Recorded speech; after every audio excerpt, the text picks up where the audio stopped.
c'est quoi l'objectif d'une séquence de préchauffe? Les gens sont inscrits à votre webinaire. Quel est l'objectif que l'on doit se fixer pour faire en sorte qu'un maximum de gens participent? Je sais que j'ai un webinaire et je dois écrire une séquence email pour faire en sorte qu'un maximum des gens qui se sont inscrits participent en live le jour de mon webinaire. Quel est l'objectif que je dois me fixer dans mon intention pour que ça fasse une vraie différence et que je ne sois pas sur un taux de 25% de participation, mais sur un taux de 40-45% de participation? Pour moi, il y a deux mots-clés. Deux mots-clés dans une séquence de préchauffe. Le premier, c'est curiosité. Ça, c'est fondamental. Le deuxième mot-clé, c'est l'attente. C'est créer de l'attente. C'est curiosité et attente.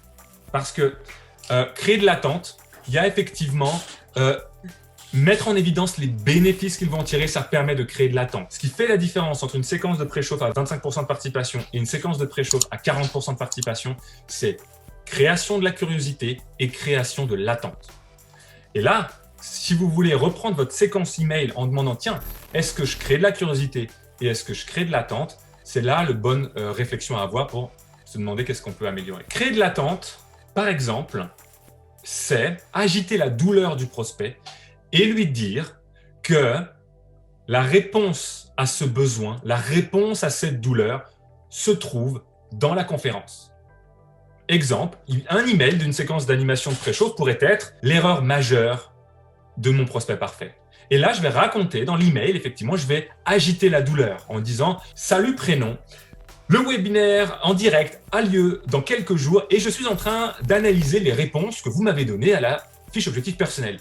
Et il se trouve que la majorité d'entre vous ont un problème majeur. Le problème majeur qui revient, qui ressort, c'est que vous n'arrivez pas à ça. Et effectivement, quand on est et qu'on essaye de X, souvent, on se retrouve face à des blocages. On a peur de ci, on a telle croyance, on n'a pas l'environnement. Et là, je vais mettre en évidence toutes les difficultés que je connais, aux yeux de mon prospect, d'accord, pour agiter la douleur. Et si aujourd'hui, vous rencontrez ces difficultés, vous rencontrez ces blocages qui vous empêchent de X, sachez deux choses. Première chose, c'est normal. C'est normal d'avoir ces difficultés quand on ne sait pas, quand on ne connaît pas la bonne façon de faire. Quand ça ne s'apprend pas, ça s'apprend nulle part, ça ne s'apprend pas à l'école, ça s'apprend pas ça. Donc, c'est normal de ne pas savoir. Et la deuxième chose, c'est une bonne nouvelle. C'est que c'est justement l'objectif du webinaire. Et dans le webinaire de jeudi, je vais vous révéler ce que j'appelle la méthode écarlate. Et la méthode écarlate, c'est les 5 étapes clés à suivre pour enfin dire adieu à tel problème et enfin vivre tel bénéfice. Et pour découvrir les 5 étapes, soyez bien présents le jour du webinaire. Ça, je crée de l'attente. Si tu as tel problème, c'est normal. Et si tu veux la solution, je la révèle jeudi prochain. Le premier pilier, c'est agiter la douleur et annoncer et promettre une solution lors du live. Je disais tout à l'heure, il y a 2 ingrédients, c'est curiosité plus attente. Quand je dis c'est normal de ne pas savoir et c'est pour ça que je vais révéler la méthode écarlate, c'est une tactique de création de curiosité. Si je ne sais pas ce que c'est la méthode écarlate, je vais avoir envie de savoir. Je vais vous révéler les 5 étapes simples de la méthode écarlate qui vous permettra de bénéfice, bénéfice, bénéfice. Ah, ok. Comment est-ce qu'on fait d'un point de vue de copywriting pour aller encore plus loin niveau curiosité? L'étape 2 de la méthode écarlate va vous surprendre si vous pensez que vous devez être beau gosse pour réussir dans tel domaine. Voici une croyance. Admettons que mon avatar se dit « Oui, mais moi, je peux y arriver parce qu'il faut être beau gosse pour réussir. » L'étape 2 de ma méthode va vous épater si vous croyez aujourd'hui que vous devez être beau gosse pour réussir. Spoiler, c'est tout le contraire.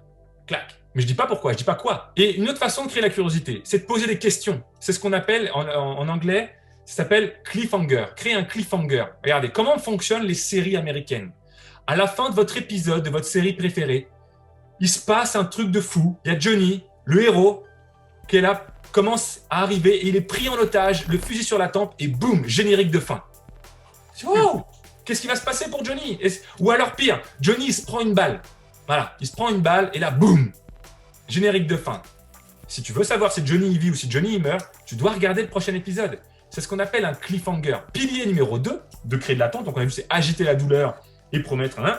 Deuxième élément, c'est créer des questions sans réponse. Ça, c'est la deuxième façon de créer de l'attente. C'est d'amener la personne à se poser des questions et que la seule façon d'obtenir la réponse soit d'être présent en webinaire. Un email, par exemple, qui parlerait du coût par prospect. Et je dirais, par exemple, dans le trafic, voilà, quand on n'a pas de liste et qu'on doit développer sa liste avec de la publicité, eh bien, le plus important, c'est le coût par prospect. Et maintenant, certains se posent la question, est-ce qu'il vaut mieux 3 € par prospect, 5 € et 10 €? Ou quel est le bon taux de conversion d'une page d'inscription? 10%, 25%, 30%? La réponse lors du live. Nanana. On va poser des questions en amenant finalement que la réponse lors du live. Oui, c'est sadique. Oui, c'est pas sympa. Mais c'est un très bon moyen d'obtenir un taux de participation élevé. Donc oui, c'est vrai, je l'influence, mais l'intention est bonne. Est-ce que la manipulation, c'est bien ou pas? Moi, ma croyance, c'est que ça dépend de l'intention qu'il y a derrière. Et une manipulation dans mon intérêt, c'est mauvais parce que ça veut dire que c'est que pour moi. Mais si derrière, je le fais de sorte à ce qu'il agisse d'une certaine façon pour que ça soit mieux pour lui, eh bien, je trouve que c'est bien, c'est constructif en fait. Le support de notes est une technique pour créer de l'attente. Vous savez, de dire à votre client, à vos prospects, ceux qui sont inscrits, as-tu téléchargé le support de la conférence? C'est un support de notes que j'ai préparé pour toi qui te permettra de prendre note très facilement. Pourquoi?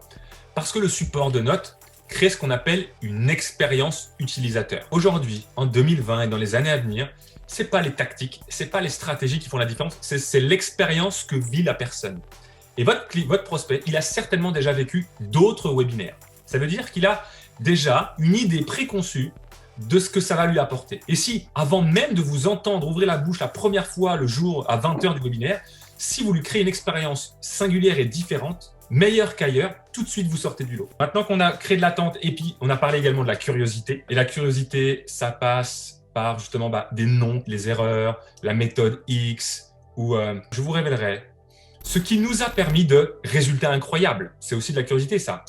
Si vous vous demandez comment arrêter de souffrir de ça, alors jeudi prochain, je vous raconterai l'histoire du berger allemand qui a permis à Mathilda de passer du RSA à partir faire le tour du monde en moins de 8 mois. Cette toute petite découverte qui ne vous prendra pas plus de 5 minutes peut changer votre vie à tout jamais. Curiosité.